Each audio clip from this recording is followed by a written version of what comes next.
Welcome to the channel, a warm welcome to all our new viewers and a great welcome back to all our regular viewers. Coming to you from Shenzhen in China. Today the weather is 25 degrees and a little bit cloudy, although it's a nice warm day. Okay, thanks for tuning in and yet another update on the COVID-19 situation, both here in China and around the world. As usual, first to the numbers. So the numbers within China, we have confirmed cases at 77,779, 2,666 deaths, bit of an ominous number there, 666, and recovered we have 27,398. Active cases, which are confirmed cases less deaths and recovered, are 47,715. 83% of all confirmed cases are in Hubei province. There are still only 4 other provinces with more than 1,000, which is following Guangdong with 1,347, 534 active, Henan with 1,271, 263 active, Zhejiang with 1,205, 410 active, and Hunan with 1,016, 261 active. Only Guangdong has recorded new cases today, and they have 2 new cases. Here in Shenzhen, where I live, there have been no new cases again today. I honestly believe that the new case tallies are very low outside of Hubei province, simply down to all the measures that have been taken, and actually the fantastic way that a majority of the Chinese population has been behaving. You know, there's no chaos, there's no panic. People, of course, are nervous.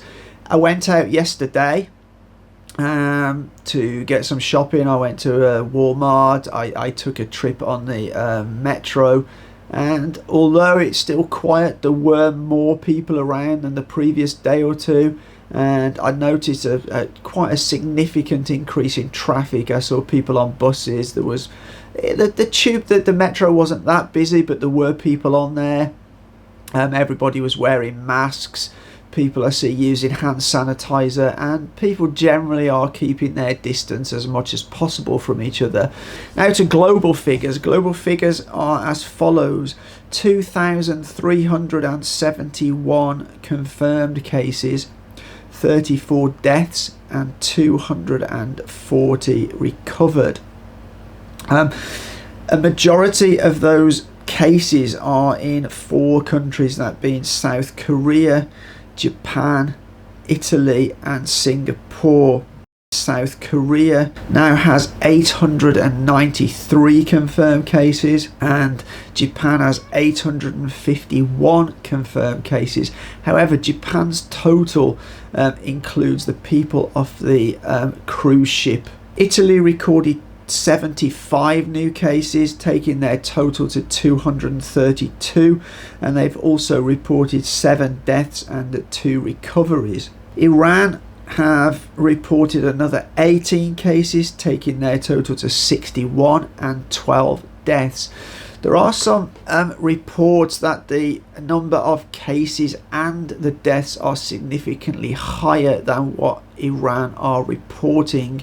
A government minister suggested there was 50 deaths approximately. That was then suggested that was not true by their health minister on a TV address. So it will be interesting to see how many deaths are reported in Iran over the next few days.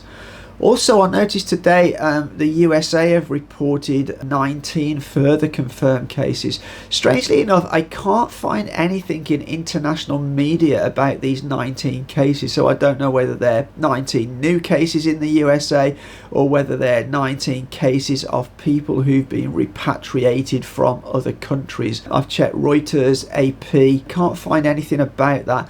Maybe somebody can leave in the comments that they know of some local news that can sort of shed a bit more light on those numbers. As usual, I will now cover the death rates. The first figures are like a snapshot based on people who've either died or recovered, don't take into account any people who still have the virus, and the second number takes into the people who actually have the virus. So first of all, numbers for Hubei province. The first ones are death rate of 11.96% and a recovery rate of 88.04%. Secondly, death rate of 3.96% and a recovery rate of 29.12%. On to the rest of China excluding Hubei. The first figures, death rate 1.19% and the recovery rate 98.81%. Secondly, death rate is 0.79% and the recovery rate is 65.67%. And finally, the global figures which exclude China.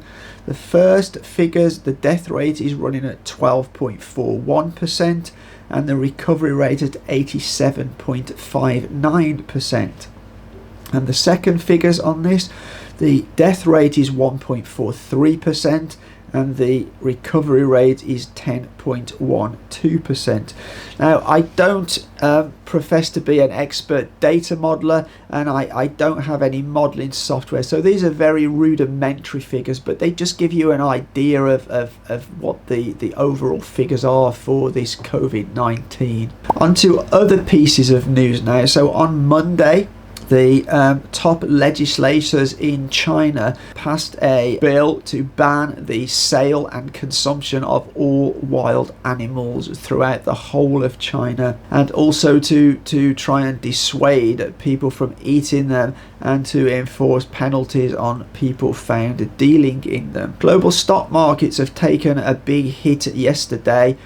Most indexes around the world by dropping in excess of 3%, and I think this is down to the fact that the stock market is finally catching up with the news that the global supply chain is going to be quite heavily affected by this COVID-19 outbreak. A couple of days I did a piece in one of my videos about this. I will link that up here now if anybody wants to watch that. So 5 other countries have now all declared they have cases inside their borders. Those countries are Afghanistan, Bahrain, Kuwait, Iraq and Oman. It's highly thought that a lot of these cases have originally spread from Iran, as they are all Middle Eastern countries. Okay, so the situation in South Korea continues to escalate with 60 new cases today, bringing the total in Korea to 893. And they so far have reported 8 deaths from COVID-19. The start of the K-League football season has been postponed due to the outbreak. And a frequent visitor to a US airbase in South Korea has also tested positive for the virus, US Forces Korea said on Monday. And it's the first related individual that has tested positive for the disease. It's now reported that 3,387 medical personnel within China have contracted COVID-19. More than 90% of those who've contracted are from Hubei province, and it's said that most of the reason for this was the lack of protective equipment in the early stages of the outbreak.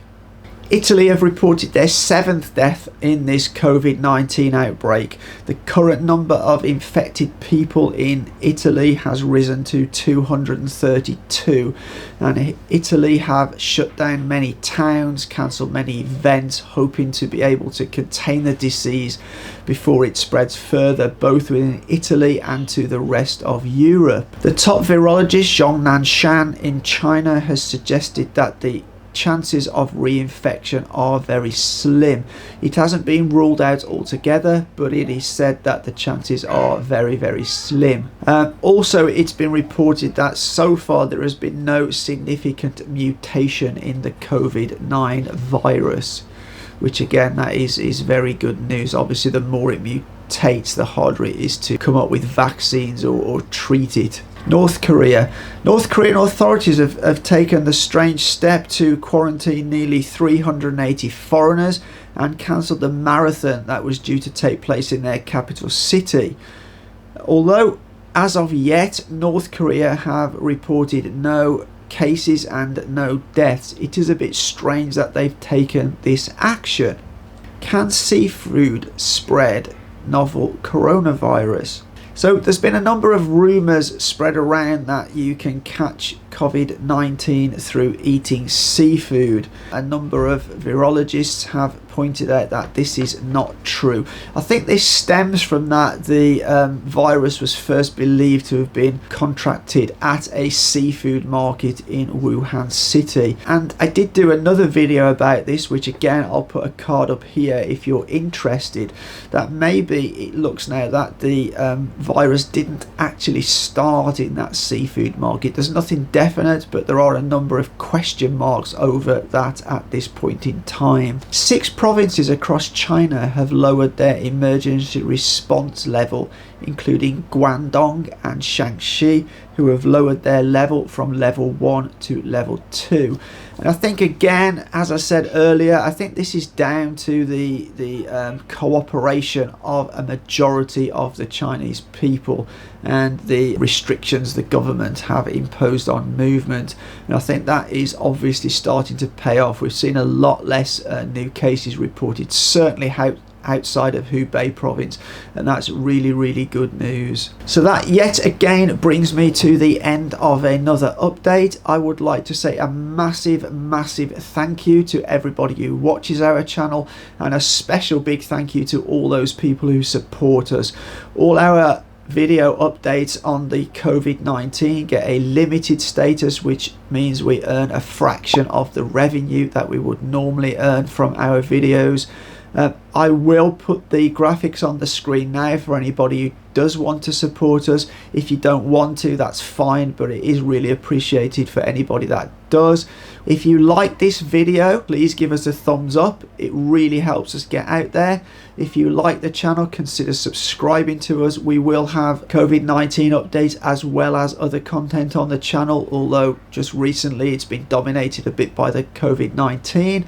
And if you really want to know as soon as we get a new video out there, hit those bells, hit those notification bells. But for now, as always, take care.